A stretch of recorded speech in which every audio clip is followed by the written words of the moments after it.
안녕하세요. DJ 선아입니다. 오늘의 사연 시작해 보겠습니다.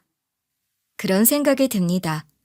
가끔은 믿음이 의심보다 더 위험할 때가 있다는 생각. 너무 믿었기에 놓쳤던 것들, 너무 가까웠기에 보이지 않았던 진실들이 있고, 그게 뒤늦게야 모습을 드러낼 때면 이미 돌이킬 수 없을 만큼 많은 게 무너져 있더라고요. 가족이라는 이름은 그래서 더 조심스러운 건지도 모르겠어요. 사랑이라는 말 하나로 모든 게 용서되리라 믿지만 어떤 상처는 그 사랑을 가장한 욕심에서 비롯되기도 하니까요. 오늘 저는 그런 믿음과 믿음이 산산이 부서진 어느 날에 관한 이야기를 들려드리려고 합니다. 제가 어릴 적 저희 아빠는 지역 농협에서 일하셨어요. 정식 명칭으론 아마 무슨 지점 파트장이셨을 거예요. 아빠는 거래처 관리랑 조합원 상담을 함께 맡으셨기 때문에 아침 일찍 출근해서 밤 늦게야 퇴근하셨어요. 늘 눈코 뜰 새 없이 바쁘셨고 주말에도 고객 상담이나 조합 총회 같은 일정이 있다며 자주 나가셨죠. 그러다 보니 자연스레 엄마와 보내는 시간이 훨씬 많았어요. 엄마는 제가 아주 어릴 적에 아파트 분양에 돈을 보태겠다며 바짝 직장 생활을 하신 적은 있지만 그 2년을 제외하고는 늘 전업주부로 지내시며 절 돌보는데 모든 시간을 쏟으셨죠. 밥 챙기고 빨래하고 숙제 봐주고 아플 땐 병원 데려가고 친구 생일 선물 사야 한다면 같이 시장 가서 골라주고 그 모든 순간엔 늘 엄마가 있었어요. 어릴 적 저한테 세상에서 가장 안전하고 편안한 공간은 언제나 엄마 옆이었어요.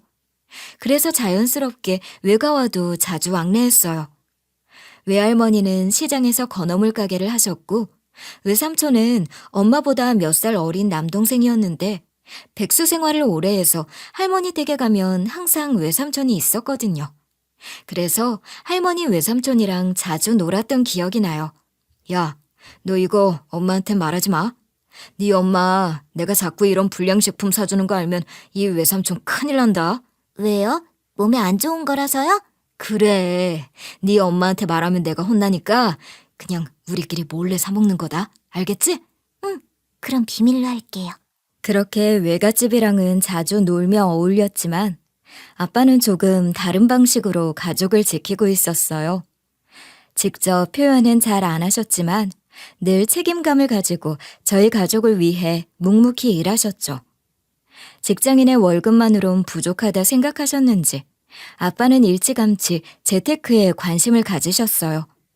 주식이며 채권이며 보험 상품부터 펀드까지 다양하게 투자하셨고 기회가 왔을 때는 지방의 낡은 상가주택을 구입해 리모델링을 한 뒤 임대 놓으셨죠.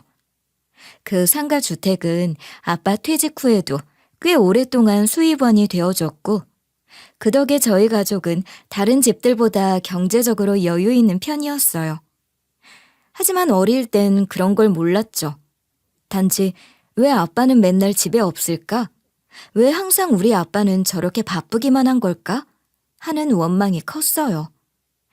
하지만 제가 어른이 되고 돈의 무게를 체감하면서부터는 그게 얼마나 대단한 일이었는지 새삼 깨닫게 됐어요.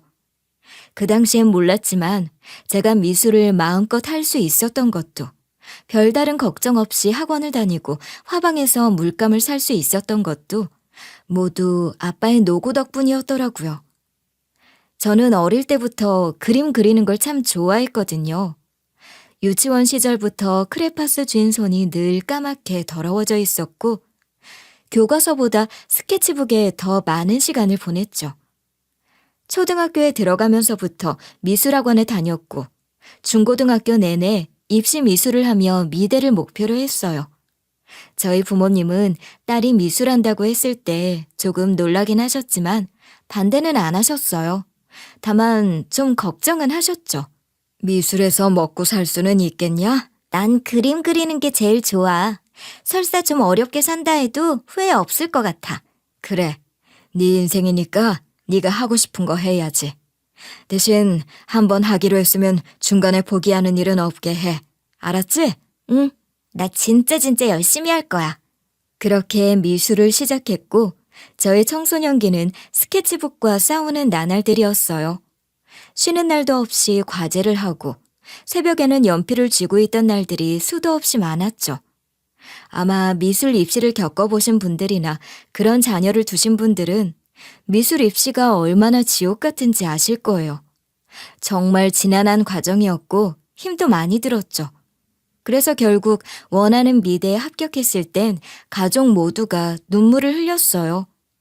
그렇게 들어간 대학에선 좀 더 자유롭게 그림을 그릴 수 있었고 다양한 분야를 경험했어요.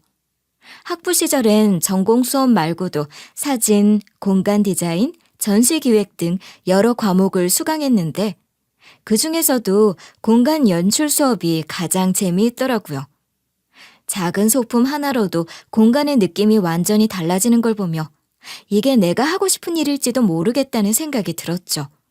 그리고 졸업 후 저는 본격적으로 공간 스타일리스트라는 직업을 택했습니다. 처음엔 외주 작업 위주로 일했어요. 팝업 스토어를 열려는 작은 브랜드에서 디스플레이를 맡아달라고 연락이 왔고 그게 계기가 되어 입소문이 났죠. 당시에는 이름도 없는 브랜드였지만 그 브랜드가 SNS에서 반응을 얻으면서 제 작업도 주목받게 됐거든요. 혹시 저번에 S사 쇼룸 연출하신 분 맞으세요? 네, 맞아요. 그 프로젝트는 제가 전반적으로 스타일링을 맡았어요.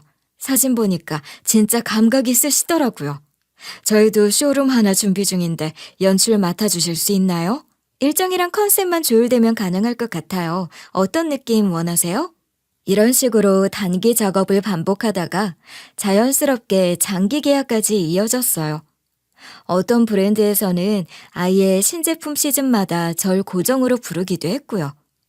공간 스타일리스트라는 직업이 아직은 대중적이진 않지만 광고나 마케팅 효과에 직접적인 영향을 주다 보니 점점 제 역할이 커졌어요. 프리랜서지만 일이 끊이지 않았고 제가 연출한 공간이 SNS에서 회자되면서 입지를 다지게 됐죠. 제가 남편을 처음 만난 건 도심의 복합 문화 공간을 리모델링하는 프로젝트에 투입됐을 때였어요. 당시 저는 스타일링 연출 담당으로 참여하게 됐고 남편은 그 현장에서 전체 공정과 일정을 총괄하는 사람이었죠. 자재 입고일부터 공사 순서, 인부 인원 배치와 장비 스케줄 조정까지 전반적인 흐름을 관리하는 역할을 맡고 있었고 보통 그런 역할을 PM, 그러니까 프로젝트 매니저라고 부른다고 하더라고요. 처음엔 그냥 현장 책임자구나 하고 넘겼는데 일을 하면 할수록 남편이 맡은 자리가 얼마나 중요한지, 얼마나 많은 변수를 통제하고 조율해야 하는지 알게 됐어요. 근데 솔직히 말해서 남편의 첫인상은 별로였어요. 처음 인사했을 때부터 말투가 퉁명스럽고 질문 하나를 해도 그건 현장 가서 직접 보셔야 알겠죠. 같은 시기였고 스케줄 얘기할 때도 그건 이미 엊그제 전달드렸잖아요. 같은 말이 먼저 나오는 사람이었어요. 뭐야, 사람이 왜 저렇게 예민해? 같이 일하는 입장인데 저런 태도는 좀 아니지 않나? 하는 마음이었고 좀 재수없기도 하더라고요. 남자로선 영 꽝이었죠. 그런데 며칠 지나고 본격적으로 현장에서 호흡을 맞추면서 조금씩 그 사람을 다르게 보게 됐어요. 남편은 단순히 예민한 사람이 아니었어요. 일이 꼬이지 않기 위해, 누군가 실수해서 낭비가 생기지 않기 위해 모든 걸 계산하고 움직이는 성격이었죠. 자재 하나 들어오는 시간이 어긋나면 그 다음 공정 일정이 다 밀리게 되고 누구 하나 실수하면 예산이 펑크나는 건 물론 사고로까지 이어질 수 있는 일이 다반사인 곳이었거든요.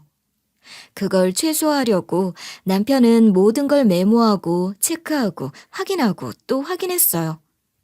어느 순간 제가 뭔가 빠뜨릴 때마다 먼저 짚어주는 사람도, 예상치 못한 상황에서 해결책을 가장 먼저 제시하는 사람도 남편이었어요.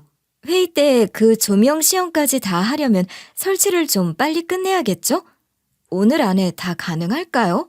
가능하게 하려고 어젯밤에 조명 전용회로 따로 체크해놨어요. 기사님, 오늘 오전 10시 반에 바로 들어오실 거예요. 벌써 다 잡아두셨어요? 전 아직 전기공사 날짜도 조율 안 된 줄 알았는데 회로 전압 확인했을 때 이미 감이 안 좋았거든요. 혹시 몰라 업체에 컨택해 놨고요. 간섭 생기면 천장 쪽 보조 라인으로 빼는 걸로 플랜 B까지 세워놨어요. 어떻게 그걸 다 생각하셨어요? 한 번 꼬이면 다음부터 다 줄줄이 밀리니까요. 어차피 할 거면 먼저 해놓는 게 나아요. 프로페셔널하고 책임감 강한 모습을 보며 저는 점점 남편에게서 매력을 느끼기 시작했어요. 특히 저는 미술 전공자라 그런지 아름다움과 감성 쪽에 치우친 시각이 강했는데 남편은 그런 저를 딱 균형 맞춰주는 스타일이었어요. 현장에서 어떤 문제를 두고 의견이 다를 때도 티격태격은 자주 했죠. 아니, 이렇게 배치하면 사람들 동선이 너무 꼬이잖아요. 여기 한 발짝만 옆으로 밀면 되는데 왜 굳이 이렇게 붙여요? 여긴 전기 배선이 벽 뒤에 몰려 있어서 못 밀어요. 벽체 뚫을 수는 있는데 그러면 또 추가 인력 필요하고 일정도 이틀 밀립니다. 그래도 이대로 두면 비주얼이 너무 답답해요. 애초에 이런 구조였으면 시각적으로만이라도 보완해야죠. 그래서 제가 전에도 말씀드렸잖아요.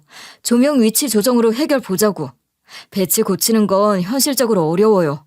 그렇게 의견을 주고받으며 서로 조금씩 조율해 나갔고 서로 신경전을 벌이던 날은 마음이 상하기도 했지만 신기하게도 다음 날이면 또 언제 그랬냐는 듯 서로 업무 얘기를 나누고 있었어요. 아마 그때부터였던 것 같아요. 티격태격하면서도 어느새 저는 그 사람 말을 곱씹게 됐고 남편 역시도 저한테 어떤 식으로 말을 꺼내야 덜 상처 줄지 고민하는 모습이 보였어요. 그러다 프로젝트가 마무리될 즈음 남편한테 처음으로 사적인 연락이 왔어요. 그렇게 연애가 시작됐고 1년 정도 교제한 끝에 결혼까지 이어졌죠. 결혼 준비를 하며 처음 시가를 드나들게 됐는데 사실 시가 하면 치를 떠는 주변 사람들을 많이 봐서 좀 긴장을 했거든요. 하지만 시가는 분위기가 생각보다 무척 무난하고 따뜻했어요. 작은 사업체를 운영하는 시부는 말수가 많지 않으셨지만 무뚝뚝하면서도 차갑지 않은 분이셨고 시모는 정말 정이 많고 따뜻한 분이셨어요. 처음 인사드리러 갔을 때부터 잘 왔어. 나 엄마처럼 생각해줘. 하시며 저를 꼭 안아주셨고 제가 자취하는 걸 아시고는 김치며 장아찌며 반찬을 손수 만들어 싸주셨죠. 반찬통에 아가 먹어보고 맛없으면 말해 하고 포스트잇을 붙여놓으신 걸 보고 괜히 울컥할 때도 많았어요.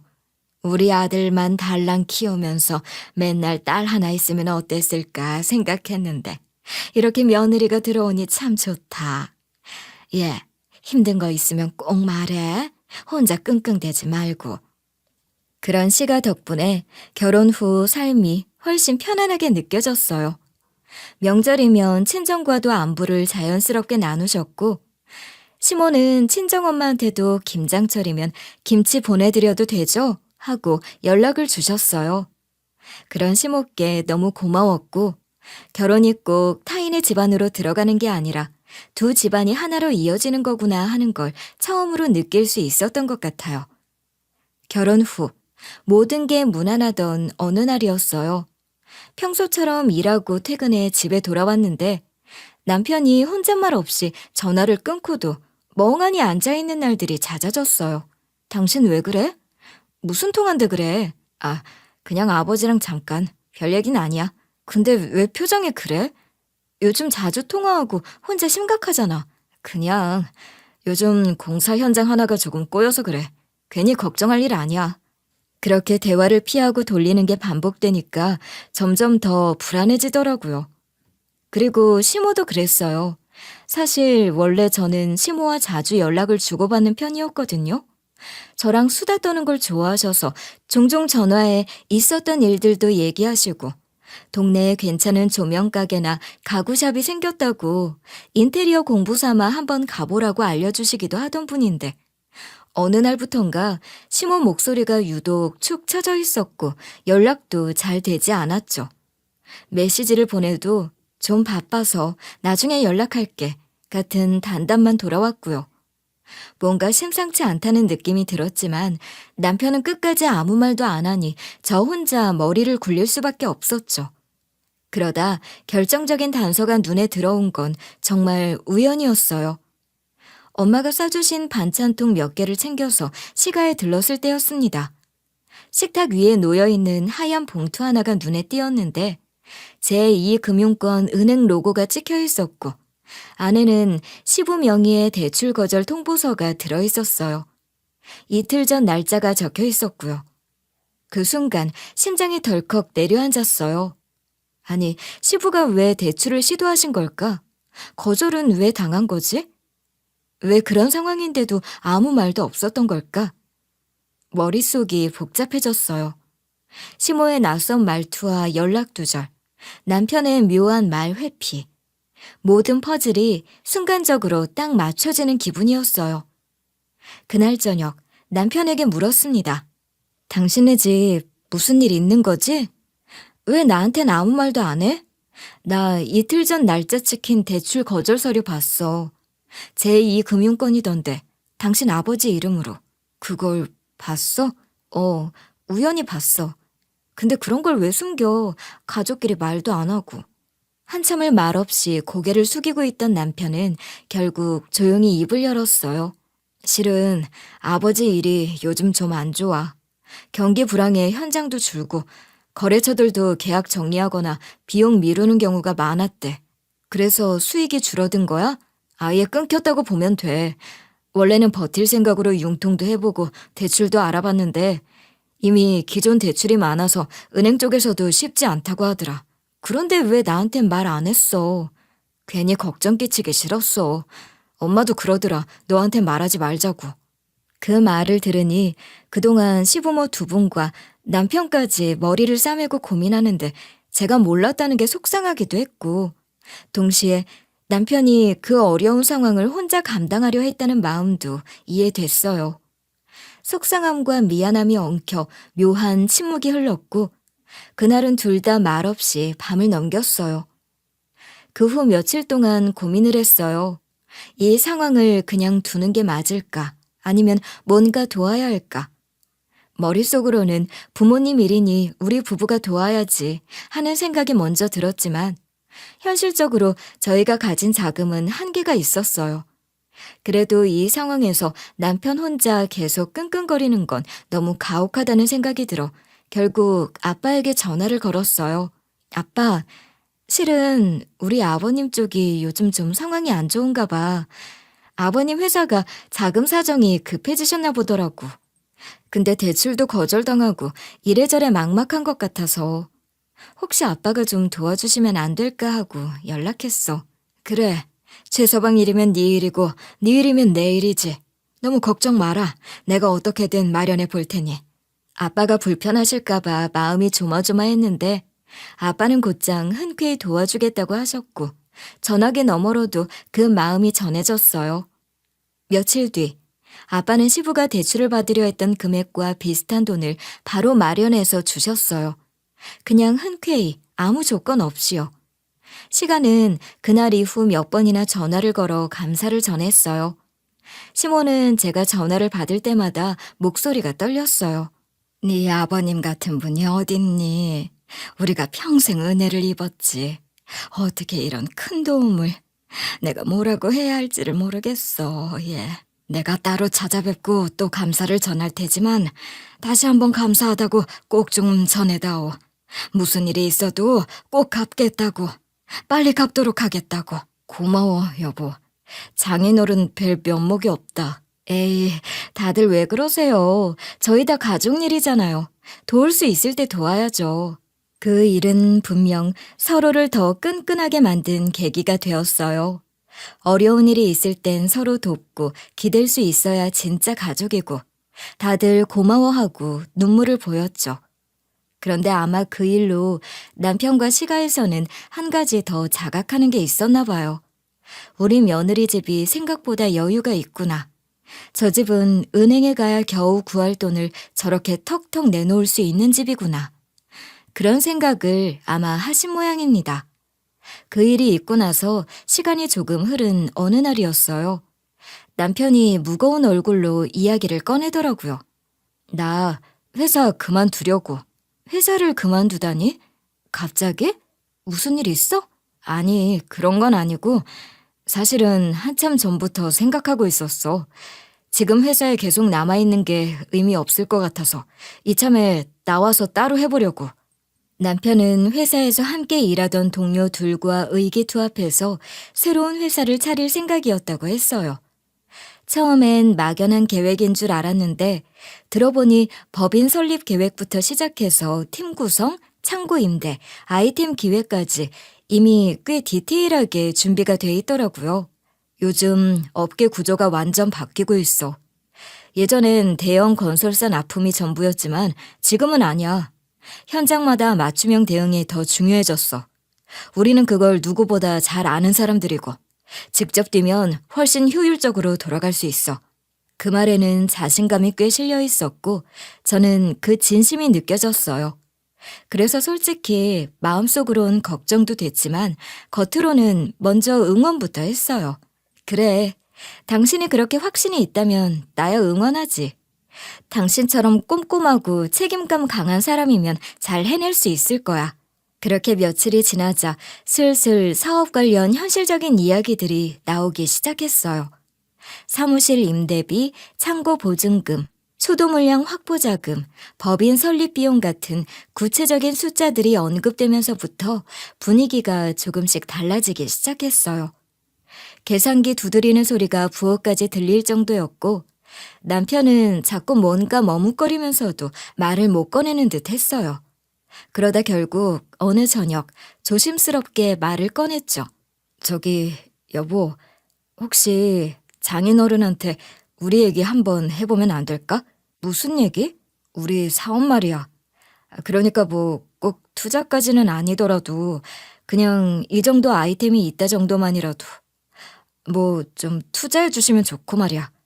남편은 자기가 시작할 사업에 저희 아빠가 투자를 해줬으면 하는 눈치였고 솔직히 대놓고 그런 말을 하는 게 저로선 좀 황당하더라고요.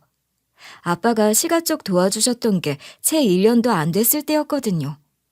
그땐 시부 시모까지 눈물 흘리면서 이런 은혜는 평생 못 잊는다고 했었고 남편도 아빠 앞에서 허리를 깊이 숙이며 이 은혜는 꼭 갚겠습니다 했었는데 그런데 이제는 아주 당연한 듯 자금 얘기를 한다는 게 저는 좀 당황스러웠어요.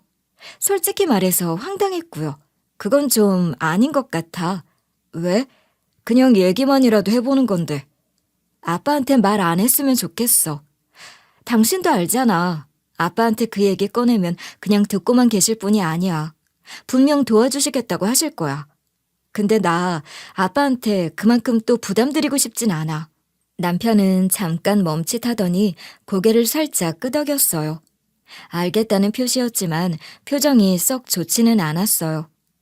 말로는 그래, 당신 말도 맞지 라고 했지만 눈빛은 어딘가 굳어 있었고 저는 그 미세한 감정의 변화를 그대로 느꼈어요.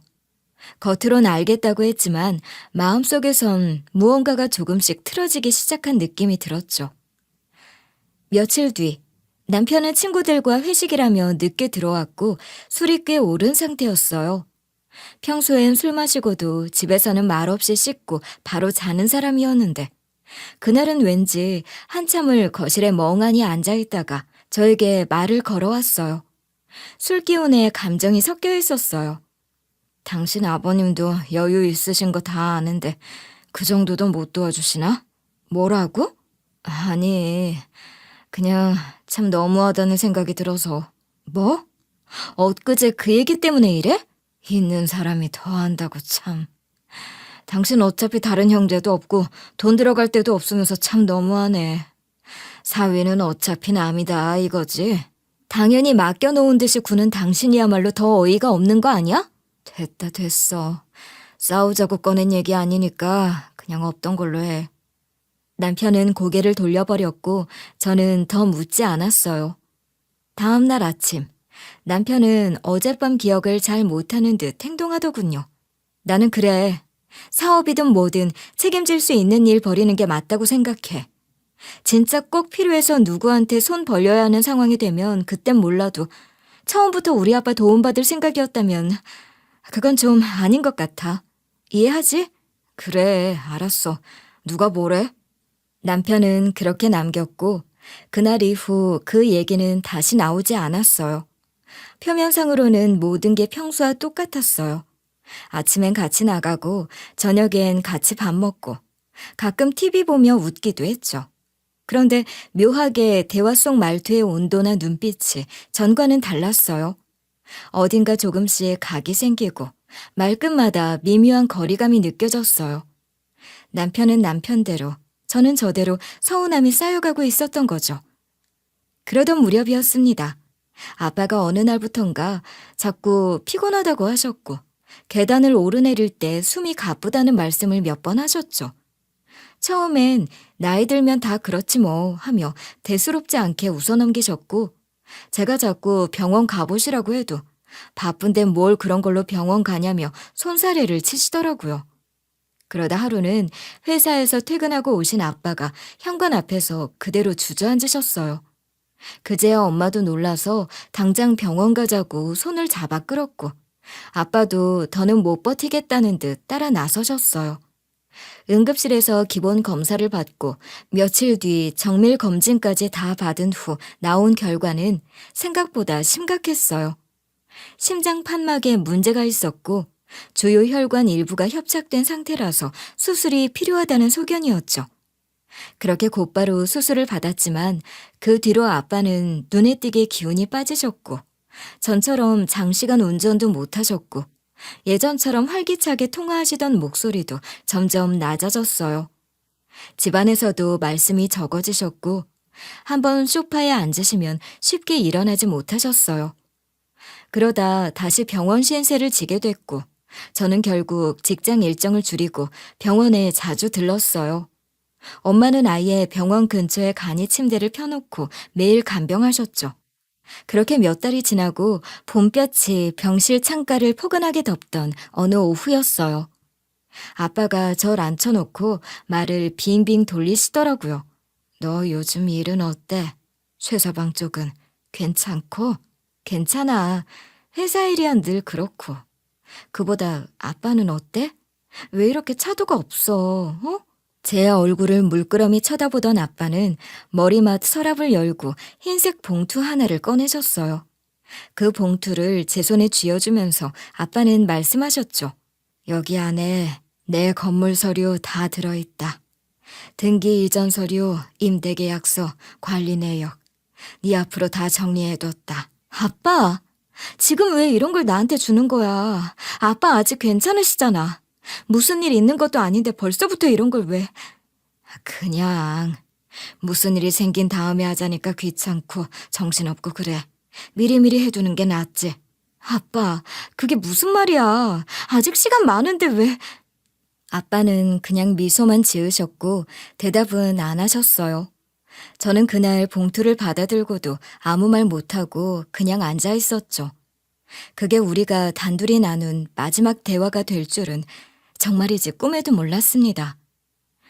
그로부터 일주일도 안 되어 아빠의 상태는 급격히 나빠졌어요. 호흡이 갑자기 가빠지고 의식이 흐려지기 시작해서 병원 측에서 바로 중환자실로 옮기셨죠. 의료진은 이제는 마음의 준비를 하셔야 할 것 같다며 사실상 고비라고 알려주셨어요. 그날 이후 저와 엄마는 병실 바닥에 엉덩이를 붙이고 하루 종일 벽만 바라봤어요.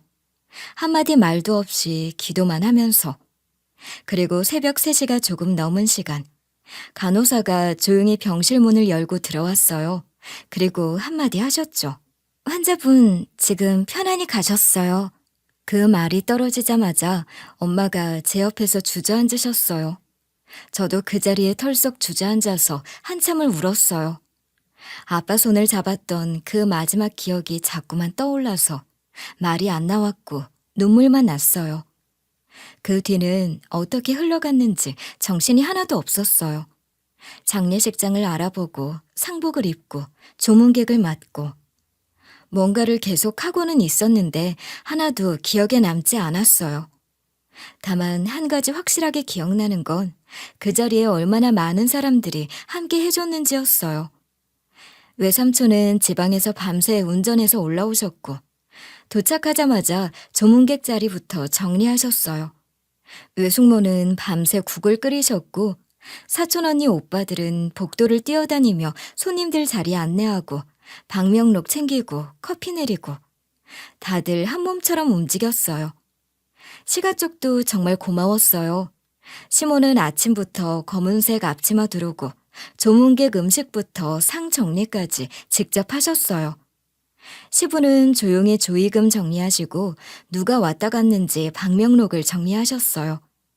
남편도 정신없는 저를 대신해 하루 종일 손님들을 다 맞았고요.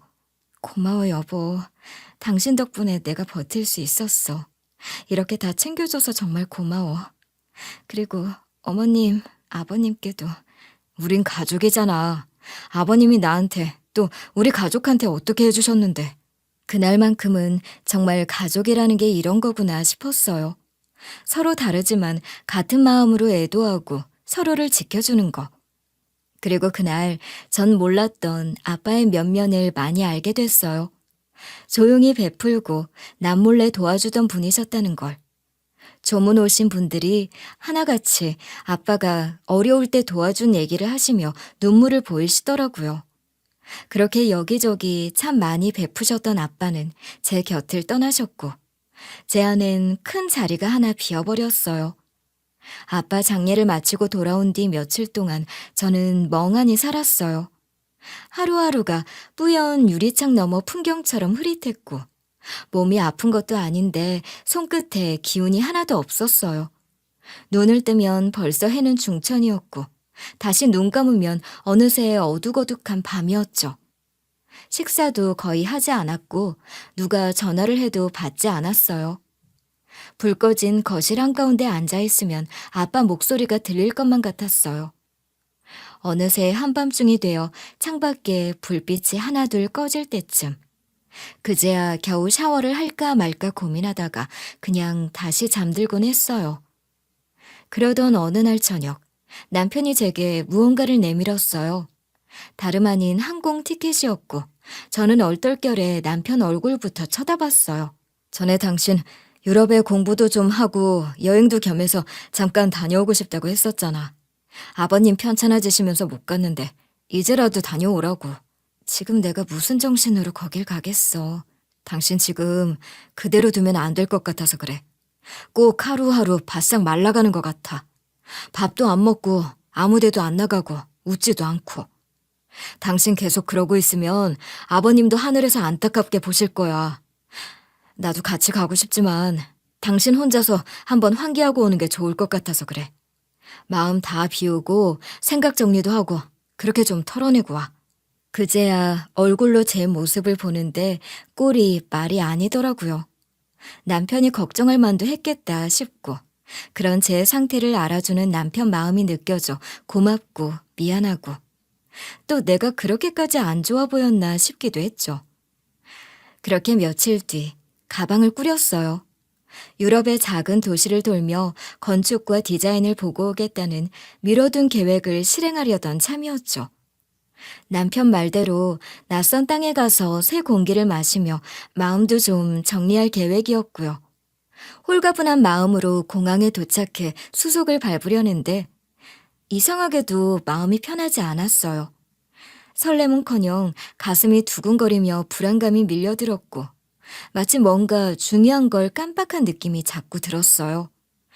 에어컨을 끄고 나왔나? 창문을 닫았나? 가스레인지를 껐나? 하지만 생각하면 할수록 그런 사소한 걱정이 아니라 더 큰 무언가를 놓치고 있다는 느낌이 뼛속까지 퍼졌어요. 뭐라 정확히 설명할 수는 없지만 굉장히 불안한 느낌이 저를 감쌌고 자꾸만 나쁜 예감이 들더라고요. 결국 가방을 들고 그대로 다시 나왔어요. 그리고 공항 입구에서 바로 집으로 향했어요. 택시를 타고 오는 내내 손에 땀이 차고 심장이 터질 것처럼 뛰었어요. 아무 일도 없을 거라고, 내가 너무 예민한 거라고 스스로를 다독였지만 머릿속에 자꾸 이상한 상상이 떠올랐어요. 혹시 남편이 내 몫의 유산을 빼돌리려는 계획을 짠 건 아닐까? 그래서 날 외국에 보낼 생각을 한 거면 어쩌나. 집 앞에 도착했을 땐 이미 해가 넘어간 시간. 저는 손끝이 떨리는 걸 느끼면서 현관 비밀번호를 눌렀고 문을 열자마자 거실 안쪽에서 두 사람의 목소리가 격하게 오가는 소리를 들었어요. 한 명은 남편이었고 또 한 명은 뜻밖에도 저희 엄마였어요.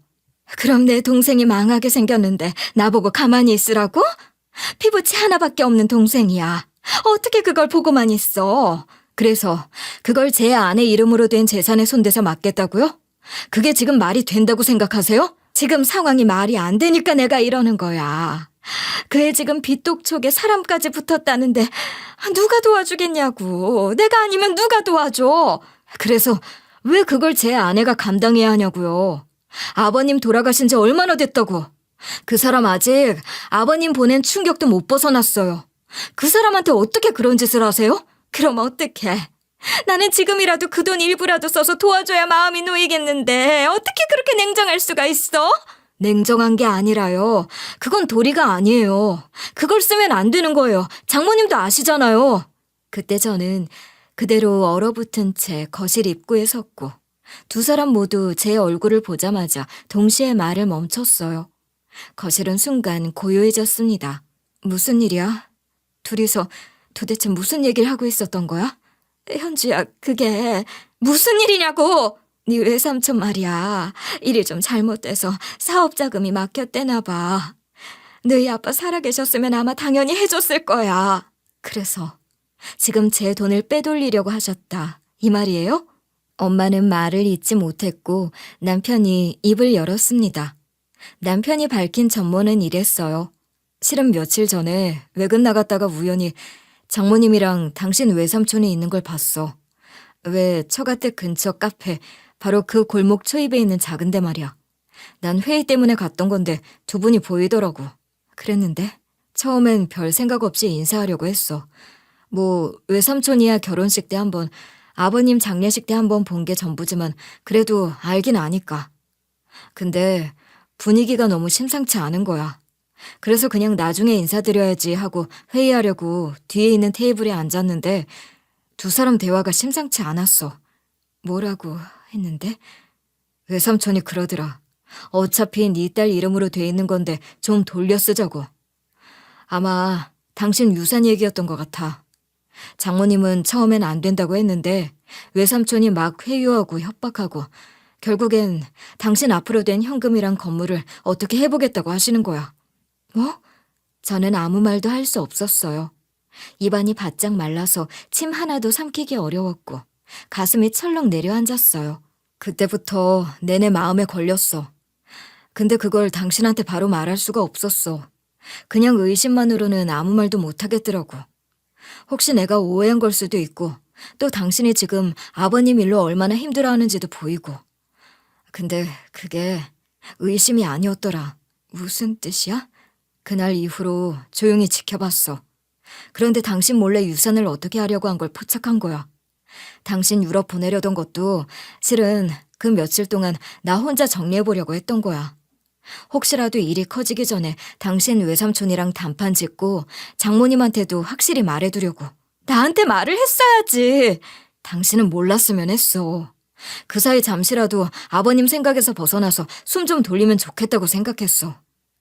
가뜩이나 힘든데 이런 일까지 알고 상처받는 걸 보고 싶지 않았어. 그 말을 듣는데 갑자기 세상이 발밑에서 기우는 기분이었어요. 숨을 깊게 들이쉬려 해도 목이 막혔고 눈앞이 흐려졌어요.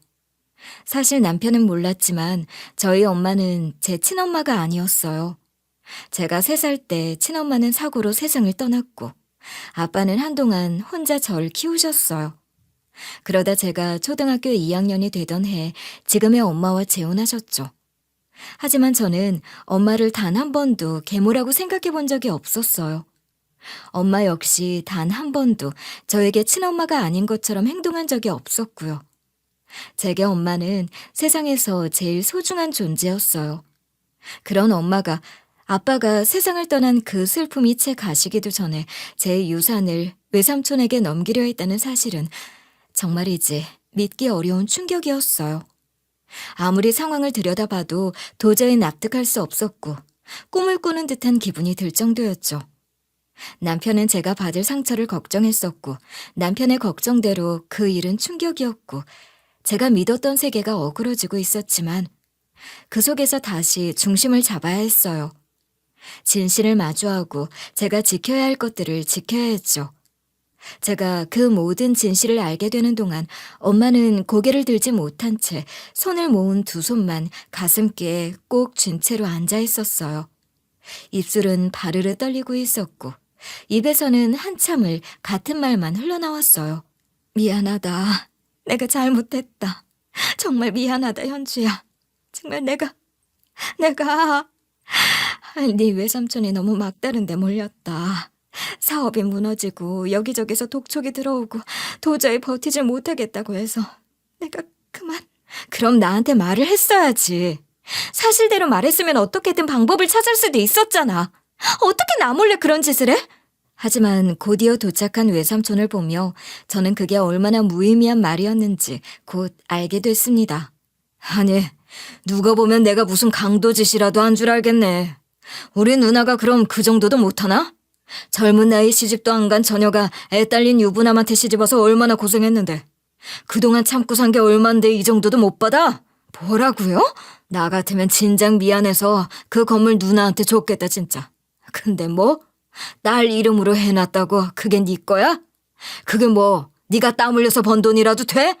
그 말에 눈앞이 핑 돌 정도로 화가 치밀었어요.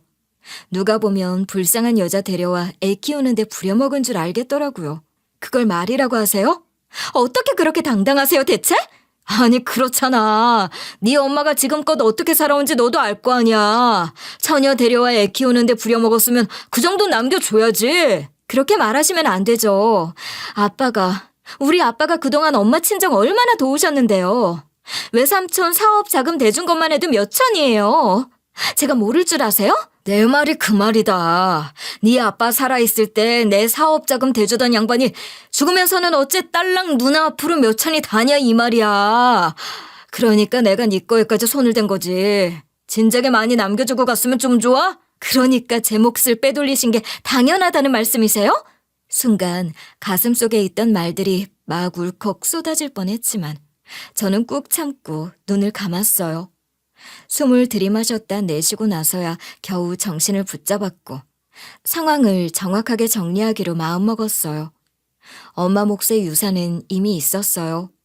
아빠는 생전에 모든 걸 꼼꼼히 정리해두신 분이었고 유언장 없이 갑작스럽게 떠나시긴 했지만 금융자산은 확실히 엄마 앞으로 일정 비율 이상 명의 이전이 되어 있었어요. 굳이 제 몫을 건드릴 이유는 없었죠. 그런데 외삼촌이 말아먹은 돈은 그걸론 택도 없는 액수였고 결국 엄마를 꼬드겨 제 몫을 훔치려고 수를 쓴 거였죠. 그날 이후 저는 모든 자료를 정리하기 시작했어요. 남편이 미리 확보해 두었던 엄마와 외삼촌의 대화 녹취 파일을 정리하고 녹음된 파일을 스크립트로 옮기는 작업부터 시작했습니다. 그리고 뜻밖의 단서가 또 나왔어요. 외삼촌 명의로 접수된 상속재산 담보대출 상담 내역.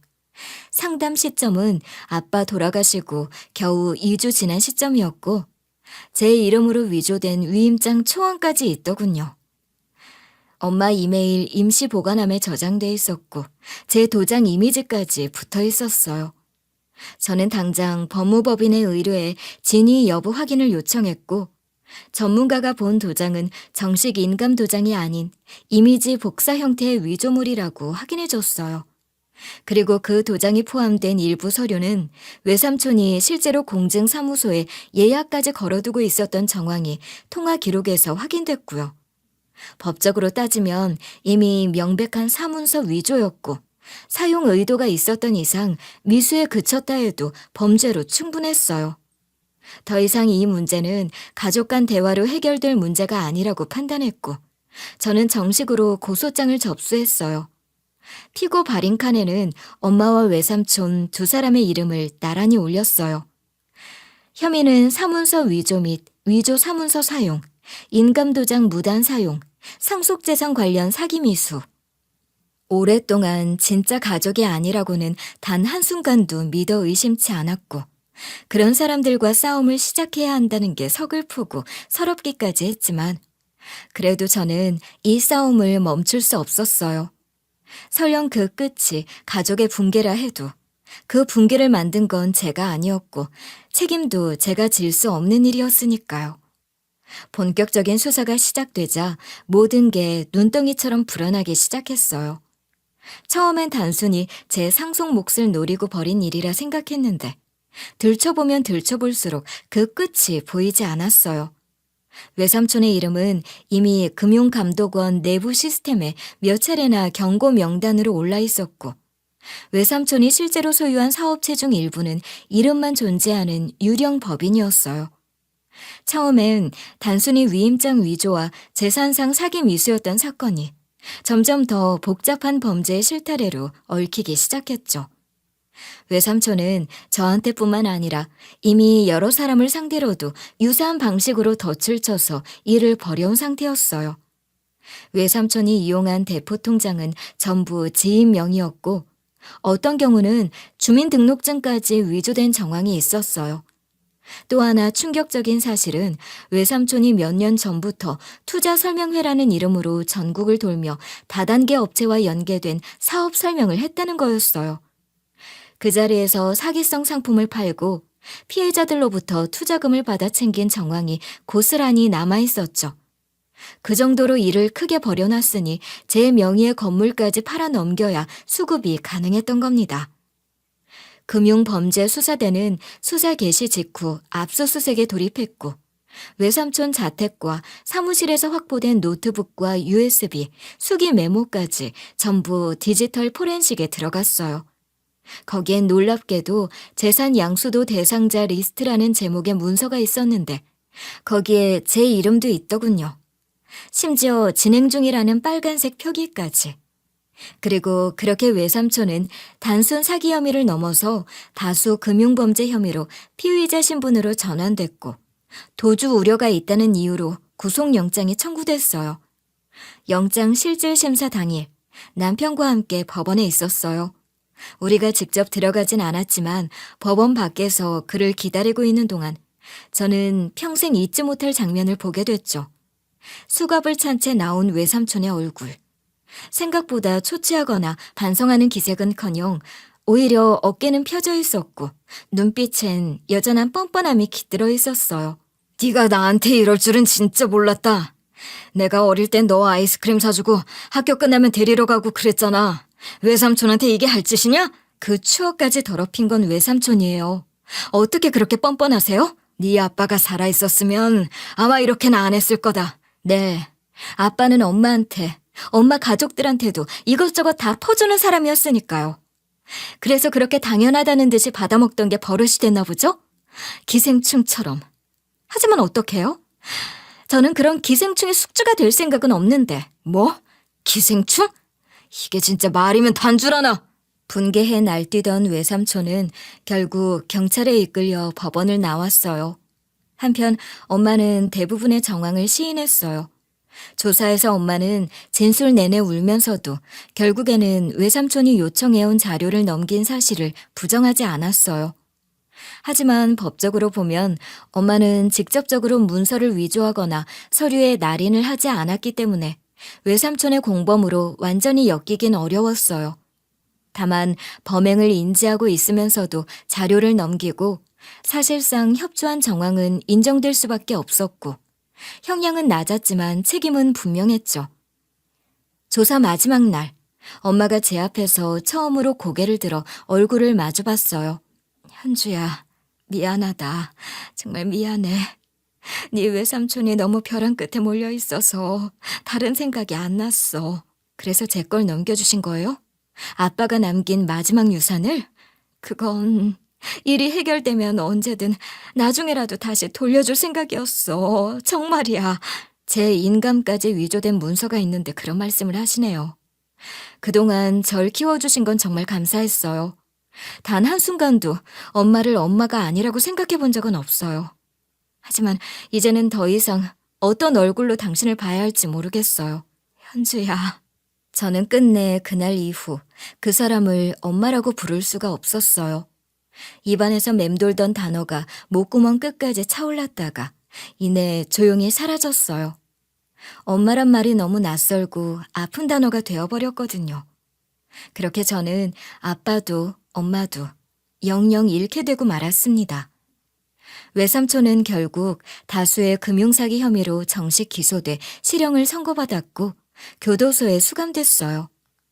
엄마는 가벼운 처분을 받았어요. 엄마 스스로도 대부분의 정황을 인정했고 서류 위조나 공문서 작성 같은 행위는 외삼촌 주도로 이루어졌다는 사실이 명백히 드러나 징역형까지 가진 않았죠. 다만 외삼촌에게 정보를 넘겨준 정황과 일정 부분 공모로 인정될 수 있는 통화 내역 등이 있었기 때문에 벌금형과 함께 일정 기간 사회봉사 명령이 내려졌습니다.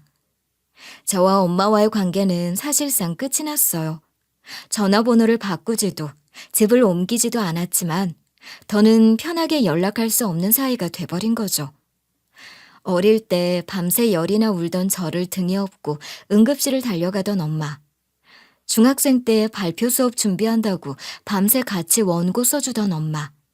그런 기억이 떠오를 때마다 가슴이 먹먹해졌어요. 그 기억들이 너무 강한 탓에 아예 인연을 끊지는 못했습니다. 그 수많은 시간을 하루아침에 도려내는 건 도저히 안 되겠더라고요. 하지만 더는 엄마를 엄마라 부르는 것도 가족이라 함께 묶이는 것도 어색한 사이가 되어버렸죠. 하지만 아이러니하게도 그런 시간 속에서 저는 가족이란 게 무엇인지 다시 생각하게 됐습니다. 어떤 순간에도 내 옆에 남아있는 사람, 나를 진심으로 지켜보는 사람. 남편은 끝까지 제 옆에 있었어요. 언제나 제 앞에 서서 대신 부딪혀주고 막아주는 사람이었죠. 수사 상황을 지켜보며 법무법인과 통화하고 필요한 서류 챙기고 중간에 조율까지 도맡아 하던 그렇게 절 위해 힘써주던 남편이 어느 날 제게 미안하다며 말을 꺼내더군요. 그때 나 사업 자금으로 장인 어른한테 부탁드리려고 했던 거 내가 정말 생각이 짧았던 것 같아. 미안해. 솔직히 부끄러워. 그 얘기를 이제 와서 왜 꺼내. 그냥 다 지나고 나니까 당신한테 제대로 말은 해야 할 것 같아서. 순간적으로 내가 너무 욕심을 냈던 것 같아. 장인어른이 얼마나 잘해주셨는데 그건 다 잊어버리고선. 아니야, 그런 생각 마. 아빠 돌아가셨을 때도 이번 일도 다 진짜 말로 못할 정도로 고마워. 당신이 안 지켜줬음 나 절대 못 버텼을 거야. 아니야, 내가 당신을 지킨다고 생각했는데 어느 순간 보니까 당신은 내 생각보다 더 강한 사람이었어. 그 말에 눈물이 왈칵 쏟아질 뻔했습니다. 아무렇지 않은 척 지내느라 꾹꾹 눌러놓았던 감정들이 다시 터지더라고요. 그동안 힘들다는 말 한마디 못하고 제대로 안기지도 못했는데 그 사람은 이미 다 알고 있었던 거예요. 시가에서도 제 얘기를 듣고 따뜻하게 안아주셨어요. 그렇게 믿던 사람이니 얼마나 상심이 크겠니. 충격이고 배신감도 크겠지만 그래도 혼자라는 생각은 말아라. 너한텐 우리가 있잖아. 어떤 일이 있어도 이제 넌 혼자가 아니야. 그 말에 저는 순간 울컥해 입술을 꼭 깨물었고 끝내 아무 말도 하지 못한 채 심호품에 안겨 한참을 울었어요. 모든 게 무너져 내린 것 같은 순간에도 결국 절 다시 일으켜 세운 건 사랑이었습니다. 끝까지 제 편이 되어준 사람들 덕분에 저는 다시 일어설 수 있었어요. 엄마와의 수십 년이 모두 거짓이라 생각진 않아요. 하지만 다시는 예전으로 돌아갈 수 없게 되어버린 것도 사실이죠. 그 일을 생각하면 여전히 가슴이 아픕니다. 하지만 그런 시간을 지나며 저는 알게 됐어요. 진짜 가족이란 믿음과 마음으로 맺어진 사람들이라는 거려. 저를 위해 끝까지 싸워준 남편, 상처 입은 저를 품어준 시가 식구들 덕분에 저는 다시 일어설 수 있었습니다. 사람은 믿고 있던 울타리가 무너질 때 비로소 진짜 내 편이 누구인지 알게 되는 건지도 모르겠습니다. 그래서 이제는 제 곁에 남아준 그 사람들을 더 단단히 믿고 지켜가며 살아가려 합니다. 여러분 곁에는 지금 어떤 사람들이 함께하고 계신가요? 그 소중한 마음을 부디 놓치지 않기를 진심으로 바라며 긴 이야기 끝까지 함께 해주셔서 정말 감사합니다.